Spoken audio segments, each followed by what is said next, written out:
Баршаңызға сәлем. Бүгін мен сіздерге судың адам ағзасы үшін пайдасы жайлы айтатын боламын. Видеоны соңына дейін көріп, лайк басып, комментарий қалдырып, каналыма тіркеле кетіңіз. Су терапиясы жайлы білсек те, оған қатты мән бермейміз. Адам ағзасының 70-80% судан тұрады.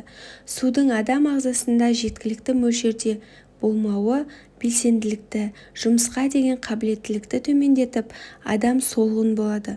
Су адам ағзасының барлық аймақтарына оттегі мен құнарлы заттарды жеткізу үшін қажет. Сондай-ақ ағзадағы токсиндерді, яғни улы, зиянды заттарды шығарады. Зат алмасу процесін жақсарту арқылы арықтауға да көмектеседі. Терінің жасаруына және сау болуына, шаштардың жалтырап, тырнақтардың мықты болуына көмектеседі.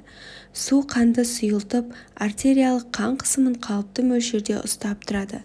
Қанның құрамындағы креатинин, мочевина, глюкоза, холестериннің мөлшерін жоғарылап кетпеуін қадағалайды. Ас қорытуды жақсартып, іш қату, жара, гастритпен күреседі. Буындардағы ауырсынуды азайтады. Ағзада су аз болса, дәнекер тіні желініп, артроз, остеохондрозды дамытады. Сондай-ақ бас ауруымен күреседі. Тәуліктік су мөлшері қанша болу керек екенін салмағыңызды 30 мл көбейту арқылы біле аласыз. Бірақ біздің ағзамыз судың көп мөлшерде қабылдауға үйренбегендіктен, біртіндеп 2-3 апта ішінде судың мөлшерін көбейткен жөн. Суды бірден ішпей аз-аздан ұрттап ішу керек.